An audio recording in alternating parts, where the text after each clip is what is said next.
Welcome back to another video. In this video we are going to talk about job control in Bash. But to provide a bit of context, the reason we're going to talk about that is that every now and then people ask me about my Vim setup, like how do I use Vim, why do I use Vim, what's in my Vim RC, and so forth. So I thought I'd just make a few informal videos where we talk about sort of, well, my Vim setup or the way I use Vim. Not that there's anything special about my Vim setup, right? I'm just any old person who uses Vim and who really likes Vim, and so I figured I'd just shed some light on sort of how I use it and how potentially you could use it if you'd be interested in. We'll talk about how I learned Vim and all that stuff. Actually, I'll say that immediately. I learned Vim through this awesome website called Vim Adventures. Right, where you can actually play this very silly game but learn Vim through that. So that was actually a great experience. Not bad at all. But yes, so let me just very quickly say something about Vim. Like I essentially use Vim for almost everything, right? And irrespective of sort of the language or the build process or whatever, like I came to sort of a point where I miss having Vim whenever I have to use something else. I work a bit with R, for example, the statistical language R, and then in the beginning I was using RStudio, and I was just sort of tearing my hair out because I was freaking out because I was missing Vim. But then eventually I just figured, whatever, dude, let's just move to Vim instead and keep using Vim as normal. And that's a great experience. No problems. I mean, it really doesn't matter what language or environment you're in. I've written C# in Vim, like gladly. And I mean, if you want something like IntelliSense, like this auto completion stuff, you can have it, right? I don't really care for that stuff. I was going to say anymore. I can't remember if I did initially. I guess I did initially, but anyways. But you can have the auto completion stuff if you want to. You can work to get that functioning in Vim. But if you don't, no worries. But anyways, irrespective of the language, you can essentially use Vim, and in my mind, it's fantastic. So yeah, how do I achieve that? Let's talk a bit about that in the coming videos, right? But as a first step, I guess I want to mention this site called Destroy All Software. So this guy called Gary Bernard I'm not sure if he runs this screencast series anymore, but if he does, or if he does, I would highly recommend you to subscribe to his to subscribe to his screencast series. So this is actually the sort of first paid screencast subscription that I subscribed to. You see what I'm saying, right? I actually paid Gary Bernard for this series, and it was like totally worth it, right? I sort of consider him my mentor, even though he wasn't actually my mentor or who has any idea about who I am. So I hope he doesn't sort of find that offensive that I'm saying that. But anyways, I mean, he's a smart dude, and the reason I'm bringing him up is that he made heavy use of Vim, and one thing that I found interesting was that he was sort of using it in sort of the single window mode, in that he was typing some code, backgrounding the code or the Vim editor down to the terminal, did some stuff in the terminal, foregrounded back up into Vim, and then sort of kept this cycle going, right? Where he's like either in the text editor or in the terminal, and then he's just jumping back and forth. As opposed to some people who, for example, like let's say you're using a more like sophisticated IDE, where it's like, here's your panel for running your tests, and here's where you click in order to run your tests, and here's your file tree, and like all this stuff, right? It's like, actually, that's one of the things I appreciate about Vim, right? It's like Vim gets, if you want it to get out of your way, it gets out of your way so that you can focus on the only thing that matters, which is producing and reading code, right? And understanding code and interacting with the code, and now all this like interface bollocks. Anyway, sorry about that. But what I found interesting about the way he was doing things is that he was sort of doing things, again, like in this sort of single window style, as opposed to sort of having multiple things open at the same time. And I was sort of more that multitasking person at that time. But I've sort of, as time moved on, I've moved more and more into this sort of single window way of thinking. And let me just show you what I mean. So what I mean is that Let me make the text a bit bigger here, clear, and then jump into Vim, right? So it's like, let's say I have this file called main.rb, right? Oh, I actually already started to put some stuff into here, right? So let's say we're in Ruby, I have this main.rb file, and I've written the code here, I've written some code here that says put s hello world, right? So it's just some simple hello world program. Let me just map a keystroke to running this file through the Ruby interpreter. Now, I'll glance over a few things because this is going to be a few videos, so we'll talk about mapping keystrokes maybe in the next video or the video after that or whatever. But so yeah, if I'm glancing over something, I'll try and explain that later, possibly when we talk about the Vim RC file. And if I fail to bring it up later, please do keep me honest by mentioning it in the comments, so I'll get back to it. But anyways, let's run that, right? So notice what happened here. I was in Vim, I hit the keystroke that I mapped, I ran the Ruby interpreter, that ran the program. I'm now down in the terminal where I'm seeing the output. I'm seeing the output of that program. I'm seeing the output of running that program, right? And then I get this message, press enter or type command to continue. This is like the strangest message. What do you mean, like, or type command? It's like, what?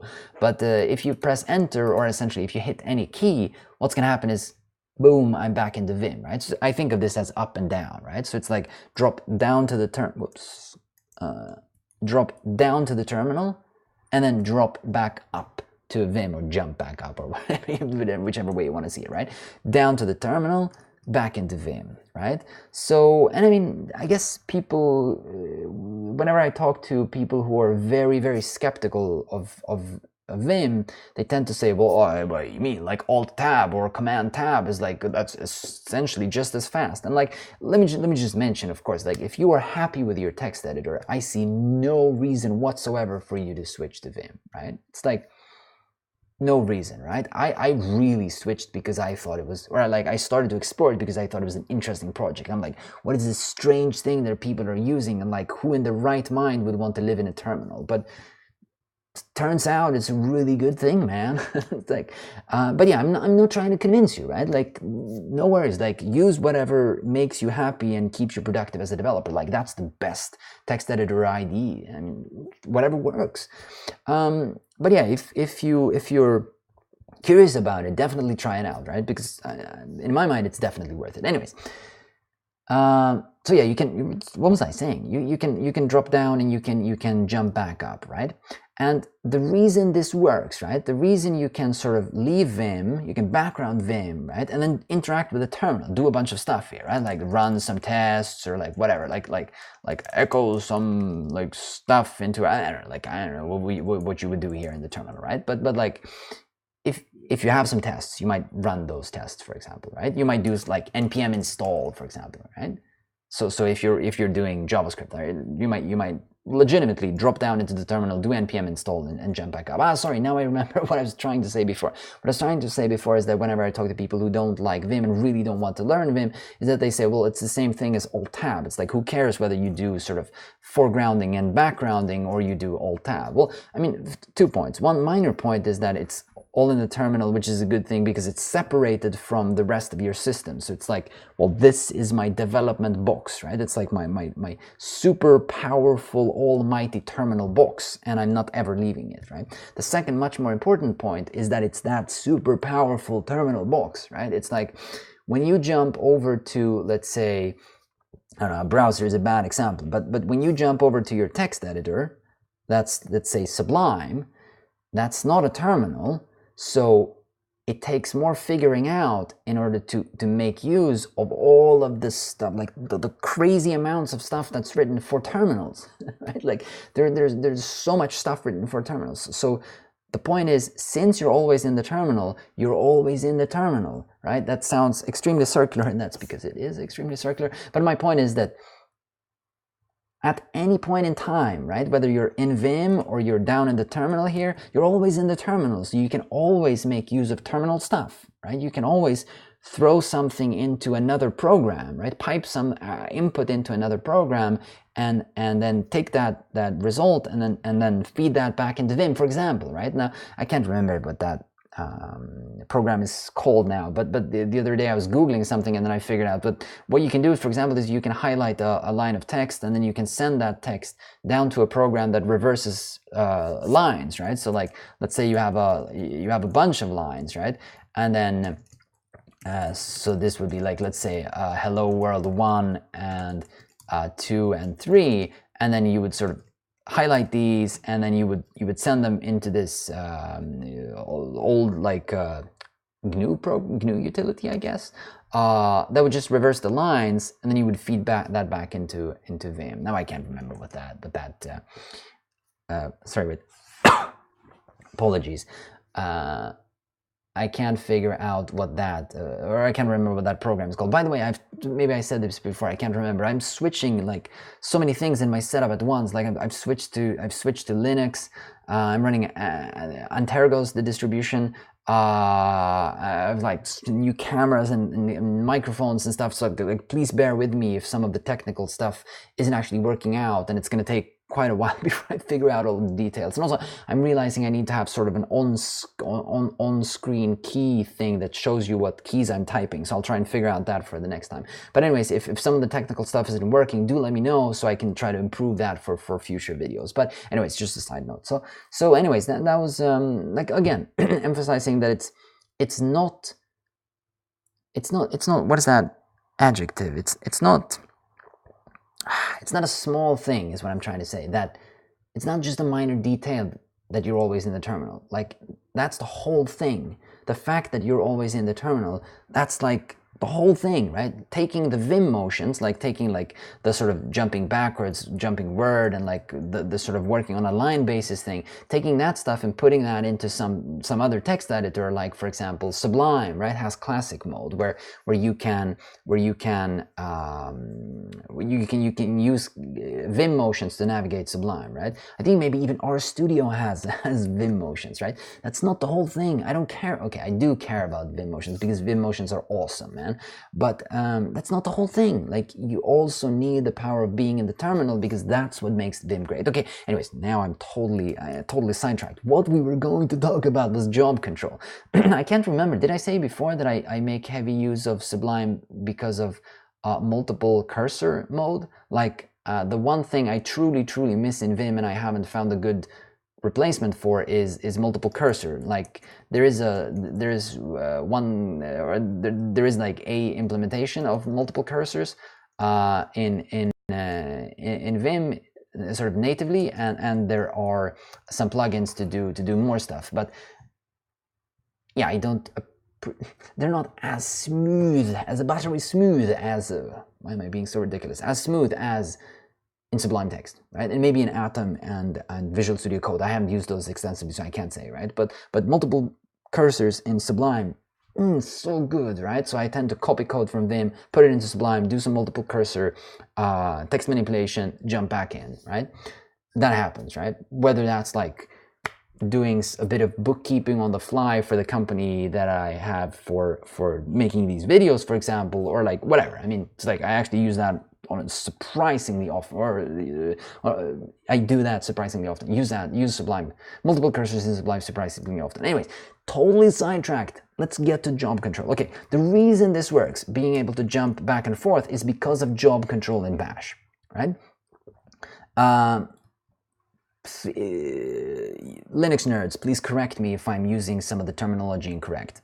I apologize, right? I'm doing my best. I'm trying to stay pragmatic, or I'm staying pragmatic, because that's yeah, I've learned Vim pragmatically, and I've learned Bash pragmatically. But anyways, job control. So Vim is a process, right? When I've opened Vim here, I'm running Vim as a process. What I can do is I can sort of background that process. I can say, stop that process for a moment. As you can see here, it says it's stopped. It's called Vim. The process is stopped, and that gives me the access to my current terminal, so that I can do stuff, right? I can echo foo here, right? I can interact with the terminal. I'll do npm install or whatever. I can do that stuff, and then I can jump back into that process, right? So there is this handy dandy command called jobs that shows you all of the jobs that you have not in the foreground, right? That are not currently the one you're looking at, right? I'm not sure what the exact terminology for that would be. But here you can see that this number here is the identifier for this particular process that I have, right? The thing that I'm foregrounding. By the way, I said when I say foregrounding, I'm calling the command FG, right? FG for foreground. So jump back into the foreground the process. And it's defaulting. If I have multiple things, I need to specify which thing I want to foreground. But since I only have one, I can just say FG because it knows which one it is. And if you have multiple things, this plus sign here indicates which was the latest thing that was foregrounded, and that's the thing that's going to be foregrounded when I say FG. But if not, what I can do, or if I have multiple ones, I can specify which process I want to foreground by saying %sign and then number, right? Which is this identifier here. So if I say FG %sign1, I'm foregrounding that. I don't actually know what happens if I say %sign2. Yeah, because I don't have that job yet, so it's going to say, well, you can't foreground something that you don't have, right? Let me clear this again. So if I say jobs, again, it's reporting the ID of that process. However, it's not the process ID, it's not the PID, right? It's sort of an ID which is local to jobs within this current shell. So if I unfull screen this terminal and I'll open up another terminal, and let's clear the screen here as well. If I say jobs here, you can see I get nothing, right? If I say jobs in the left one here, I get this one stopped Vim, but in the right one, if I say jobs, I get nothing, right? It's like, well, you have no jobs, right? Because in that shell, there are no jobs. However, the process is, of course, running on this machine. So if I say ps-a, right, to list all the processes that have been started on a terminal, I guess, on this machine or something like that, like, I don't know, I'm not exactly sure, right? But if I'm listing processes, you can see it does know, of course, right, about the existence of that process, but that the PID for that process is 11854, right, which is not 1 here, right? Also, like, it'd be insane if it was process number 1, because process number 1 is probably something related to like booting or whatever, right? But so that's actually the PID, and what you can do is you can ask jobs. You can say jobs-p, and then you'll list jobs, but you'll also, or you'll list the PIDs for the different jobs, right? So then you can see here, oh, okay, 11854, it's reporting, right? So the Vim process that we have backgrounded has a PID of 11854, right? However, I can't do foreground, I think, wait, let's try this, 11854. I shouldn't be able to do this, right? No, right, because I need to talk about a job, not about a process, right? So I can't foreground it that way, and then I can't foreground it from here as well, right? And actually, I think my understanding is that there's actually no way to foreground a process in a different shell if that process was opened or started in a different shell, right? So these are two different shells, left, right, and if I start something here in the left shell, and then I try to, and then I background it, and then I want to foreground it in the right shell, that's not possible, right? I can kill it and all that stuff, right? But I can't foreground something that was started elsewhere. So I think, right, that's my interpretation of the way it is currently. But I could kill it, right? So if I would say again jobs p, you'll see that's the PID for that particular job. And that means I could take this left terminal and actually just kill that Vim process, 11854, right? If I kill that and I say jobs p again, actually wait, it's still running. 11854 jobs stopped. Yeah, okay, sorry. So it was, I mean, I'm not force closing it, so I don't want to dive into this, right? But, and also because I don't know this in detail, but if you look at the man pages for kill, whoops, you can see that there are a whole bunch of signals that you can send. Let me see, is there a list of signals here? Come on, dudes.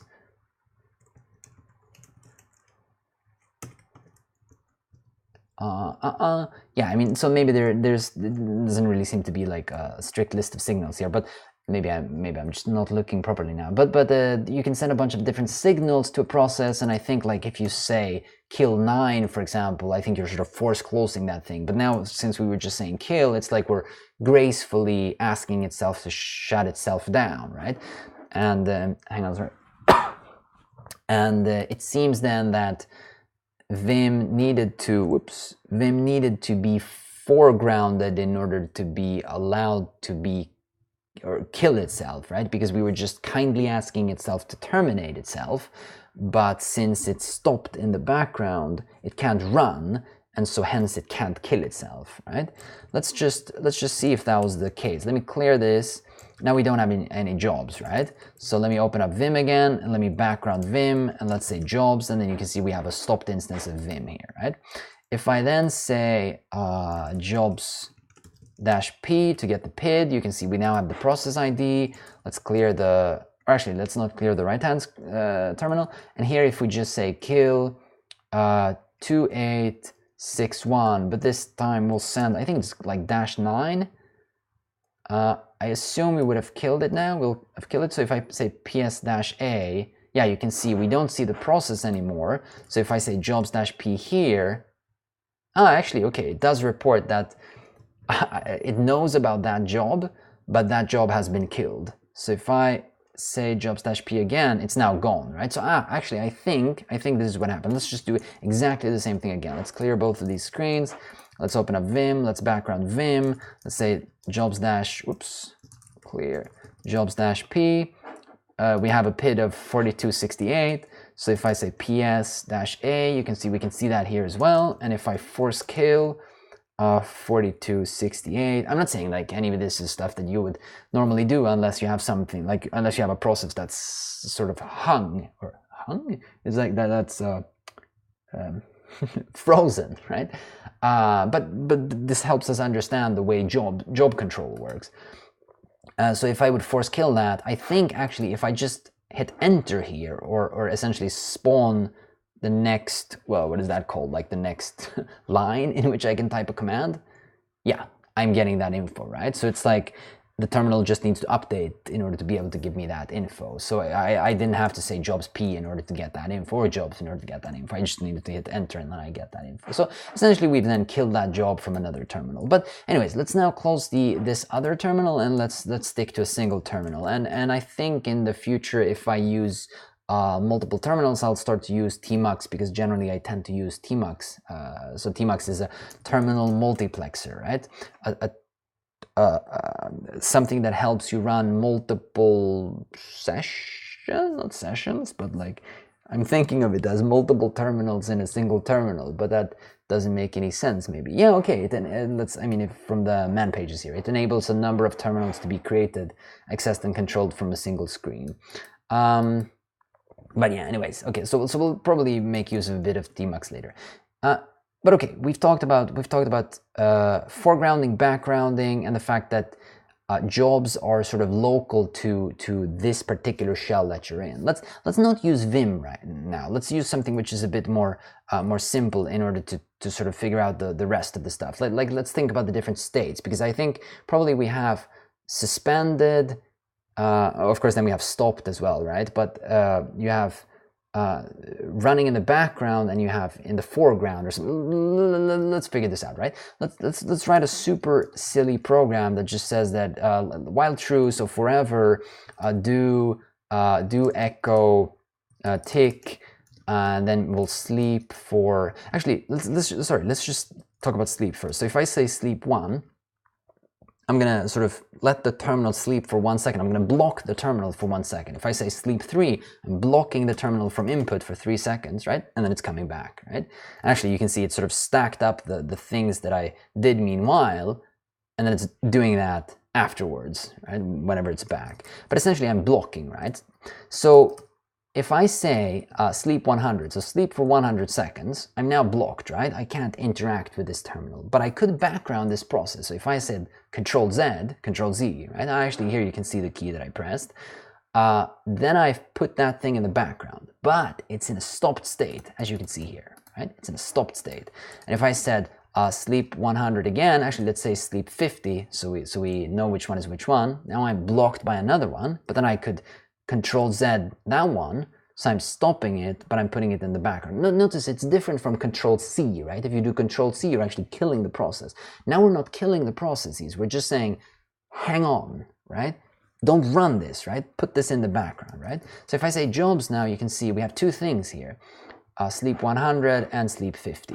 And also notice this plus and minus. I think plus is probably the latest process, and minus is the next to latest process. So if I would say sleep, let's say sleep 20, and then, yeah, we'll run that and then we'll background it, and then we'll say jobs. Yeah, you can see. So we have, this doesn't have a symbol, this is the latest one, this is the next to latest one, and then this was interacted with a while back ago. So if I would just say for FG, I would foreground sleep 20, right? I would not foreground this nor this, I would foreground the latest one. But if I say FG percentage sign, then I can foreground any of them. If I say FG percentage sign 1, then I'm foregrounding the sleeping of 100. Foregrounding, we're now in sleep 100, right? Let me background that again. Let's say jobs, and we can see the list, right? We don't actually know how far these things have gone, right? But they're now stopped, right? So they won't finish. It's like, and actually what you can do, let me clear the screen here again. What you can do is that if you type a command and then you end the line with ampersand, with an and sign, then you're immediately throwing that thing into the background. However, I think that thing is actually going to be running. It's not going to be stopped. So let's try this. If I say sleep for 10 seconds, and I'll say ampersand, right? It's now in the background, and notice it's reporting the local job number, and it's also reporting the sort of global PID, like the process identifier. If I say jobs, you can see, actually, when I say ampersand, it's not about suspending it, right? It's not about throwing it into the background and stopping it. It's about letting it run in the background. So you can see it's running here. And since I said 10 seconds, I guess it's like 10 seconds must have passed, right? If I say jobs now, you can see it says it's done here, right? If I say jobs again, it should be gone, right? It's gone, right? So if you say ampersand, you're starting something in the background, right? It's all part of job control. It's not necessarily all related to Vim, right? But this helps you understand why you can use Vim in this particular fashion and what happens when you press Ctrl-Z. Ctrl-Z, Ctrl-Z, anyways. So yeah, all of those things are stopped now. And of course, you can foreground any of them. We've looked at that. You can also kill them, not necessarily just by using the PIDs. Let me actually, let's say jobs P just to show, okay, so that just gives us the PIDs. There is actually, there is another way of showing -L, right? So if you say jobs -L, yeah, that's more useful. Let's say jobs -L rather than jobs -P. So jobs list, I guess, makes sense, because then you get the status of it, you get the name or the command that's running, the process that's running, but you also get the PID, right? So that's easier to identify which is which, rather as opposed to just doing jobs -P. Like jobs -P would probably make sense if you were programmatically wanting to interface with this. Okay, anyways. There was one thing I wanted to say. Backgrounding, foregrounding. Yeah, you can kill not just by killing them based on their PIDs, right? Their process IDs. You can also kill using their local job numbers. So if I say percentage, no, wait, can I? Didn't I say before that you can do this? No, I think you can do this, right? If I say kill 1, yes, I can. Phew. Okay, confusing myself. So yeah, then we've killed the first local job. But again, this you can do from another terminal or from another shell, because this thing was started here, so it's local job in this terminal. So yeah, and then we can kill these, or we can foreground these, right? So if I just cancel that last command. If I foreground the second one, we're now in sleep 50. But I think that actually finished, right? So so that finished. And if, say, jobs again, we have the sleep 20 stopped. So if I foreground the job number 3, yeah, that immediately finished as well. I'm a bit confused. Did we actually let 20 seconds pass for that? Or did it actually sleep for 20 seconds? I'm a bit confused, right? Let's do something like, if I sleep for 2 seconds and then I immediately background it, right? Jobs. Let's clear the screen and I say jobs, right? So 2 seconds must have passed now. which means that if I, this is a tricky example, if I foreground this, it's immediately closing. So maybe it's actually running in the background. I am so confused right now. I think what's happening is that it's probably running in the background, but it's not. No, that makes no sense. Yeah, I'm totally confused. I will drop this. If you know precisely what's going on here, please let me know. Stopped probably doesn't mean that it's sort of frozen here. It probably means that it's somehow allowed to run still, which is confusing because, yeah, actually, it might be that it's running, but its output is suppressed. Yeah, I should have figured this out before I started this. Mamma mia, I haven't used job control this much, right? Because what you can do, we could do this, for example, right? Like, let's write this simple loop, let's say, echoes tick, and then sleeps for 1 second between each tick, and then done, right? So now we have this program that just ticks forever. And if I background that, right, then it's running in the background. But, sorry, it's not running in the background. I've presumably stopped it, right? But I can foreground it again, and then I'll get these. Oh, sorry, I had multiple jobs, or no? Wait. Now I'm super confused. I have this program. I'm backgrounding this program, jobs. And if I foreground job 1, I'm just foregrounding the sleep command. This is confusing. Okay, so maybe let's do this. Let's okay, let's take this program and maybe echo this whole thing. Let's echo this whole thing into loop.shell, let's say, right? And then let's make that an executable. Let's just make sure that I did that correctly. Yeah, okay, so now I've put, like, if I just cat that file, that's what's in. So we've put that program into the file loop.shell or loop.sh. Sorry for all this confusion. I'll try and wrap this up in just a moment so I won't confuse you anymore. But that means that I should now be able to run this program instead. And then, yeah, and then I have this ticking. But that, I would assume that if I then background that, yeah, then I'm stopping the loop program, right? So if I'm foregrounding that again, yes, okay, super good. That's what I expected, right? Then I'm not foregrounding sleep, right? It's like I'm actually foregrounding the loop program. So that actually made me a bit concerned in that maybe I now have a bunch of ticks that are running silently on my machine as we speak, because I probably haven't killed them. Let me actually just list. No, it doesn't seem like that. Anyways, okay. But anyways, okay, so that's, then you have that program. So let's try to figure out the other point about whether stopped actually really truly means stop.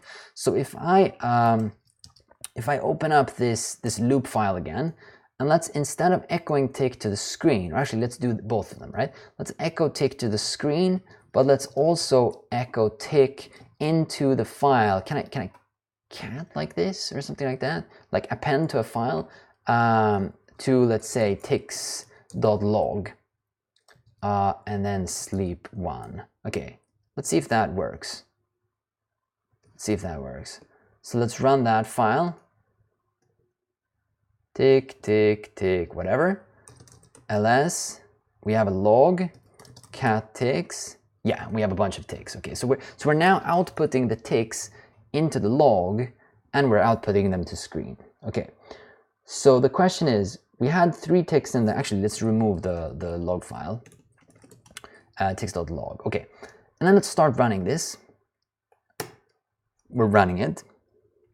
And then at some point I'm gonna background this, or I'm gonna ctrl-z it, right? Now, okay, so we have 1, 2, 3, 4, 5, 6, 7, 8 ticks. So if it's truly stopped, I mean, because we're not getting anything to screen now, But if it's running in the background, then that means that it's going to keep writing to that file, I assume. So if we now, yeah, so what we can do is we can simply just say cat and then tix.log. No, we only have 8, right? So stopped truly means stopped, right? And if I foreground this, yep, I can now kill it, and we should have 4 more ticks. So a total of 8 ticks in tix.log, right? So we could maybe say word count the number of lines of tix.log. 12, actually. Yeah, 12, that's right. Said maybe, yeah.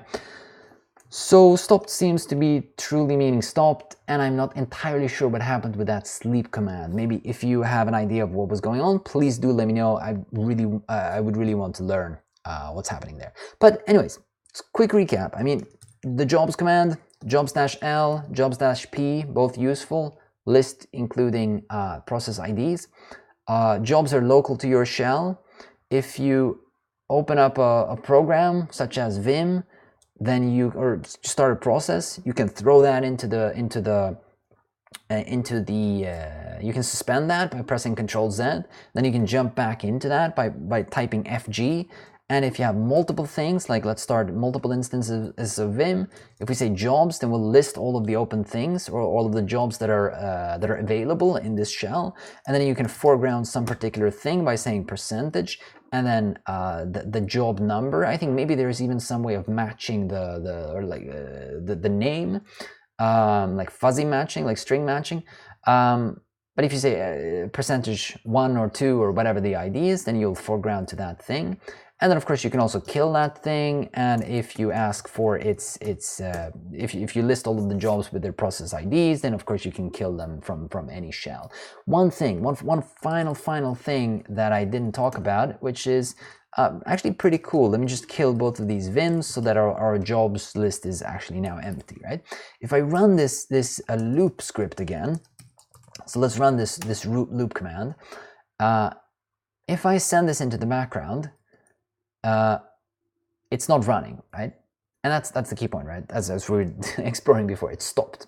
But what you can do is you can also say bg, which is also a jobs command, and then some particular job number, right? So let's say jobs just to get the job number, and we can see we only have one job, so bg as fg assumes a job number. If you just say bg or fg, it assumes that you mean the single job thing that you have available. So bg is for background and fg is for foreground. So when I say fg, let's say percentage 1, I'm foregrounding job number 1, which means since this is a sort of eternally ticking program, it's blocking me from providing any input. But if I'm throwing that back into the background again, and then I say jobs, right? You can see it's stopped. But if I say bg and then the job number, then I'm going to say run that job, but run that job in the background, which means I should have a terminal available as well. So if I say echo foo here, you can see I'm actually running a command. So I could even say npm install, for example, or whatever. Oops, yikes. Okay, actually, no, so I thought maybe I actually have some stuff here, but yeah, I don't have npm package, right? But like that, right? I could clear the screen. Maybe that's a better example, right? If I type clear, it's ticking away, but then I type clear and I hit enter, and I'm actually clearing the screen, right? So this program is now running in the background. So I guess, let's say jobs, right? You can see we have one thing running. It's now running in the background. And then you can see it says the job number 1 is now actually running. It's not stopped. So I guess I could foreground percentage 1. Now it's in the foreground. Now I can't type clear, for example. You can see, I mean, I can type clear, but it's not going to do anything. Now it's probably now going to clear the screen multiple times when I kill this program. So if I press ctrl-c to sort of kill this program now, to stop this, yeah, it didn't clear the screen. Okay, so it didn't run the things that we had sort of stacked up. Maybe those would be run if the program sort of terminated because it was over. I don't know, whatever. But anyways, then it was in the foreground, so the interface is blocked, right? We can't actually do anything. So yeah, that's another thing you could use. You could use background. So I guess, yeah, again, like for npm install or something like this, like maybe you could say npm. Yeah, but that makes no sense. Like, why would you want to do npm install in the background because that thing just provides an insane amount of output. But if you have something like maybe actually npm has a maybe actually npm has a flag that allows you to not, like a silent flag, right? Silent is usually what it's called. Nope. npm npm install silent. No. Okay.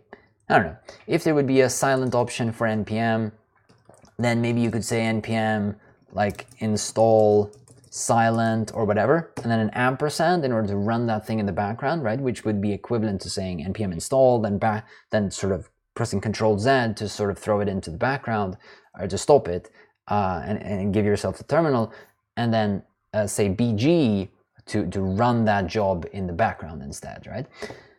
Then that would be a way of giving yourself a terminal to work with simultaneously, right? Or maybe you're downloading a file or whatever. But I don't know. I mean, I haven't really used this like ever. But FG, like running Vim, backgrounding Vim, and then using FG to jump back every day, all the time, right? Totally, all the time. Notice also how, final note, just about Vim, we constructed this script called loop.shell, right? And notice what I said before about jumping between different languages and and build systems and all that, right? Like previously, when we were working with this main.rb file, I mapped the keystroke to running that file through the Ruby interpreter. So I hit the keystroke, and then I'm looking at the output of that program. Now, of course, we also have this loop file here, but that's a shell script, right? So then I just have to invoke that script. But even if this was another program, I could have just mapped the same keystroke or another keystroke to simply executing this particular file, right? So then you can see I'm using a keystroke from Vim in order to invoke that file, and now I'm running that program. So the point is that you have this insanely quick loop, right? Where it's like, let's jump back to the main program here, right? And I think, I mean, to me that's worth like tons. So I have this keystroke mapped to running it through Ruby. So I'll work a bit with the program, right? Hello world. It's like plus. Why am I typing out a program? It doesn't matter. So we're writing out this program, and then I just save the file and I run it. And actually, I could make part of the map, or saving the file, part of the process of this map, or part of this mapping to the keystroke. But I tend sorry, I tend to not appreciate that, but we can look at how you can do that in another video. But yeah, I mash that keystroke, I look at the output, I press enter to go back, and then I have this very quick loop where I'm just going back and forth and back and forth. And if you know where to look, right? Like if you're not making a screencast, but if you're developing it for yourself, or you're sitting down and you're developing, you know exactly roughly where the output will be. So like there's a very quick loop of just back and forth and back and forth.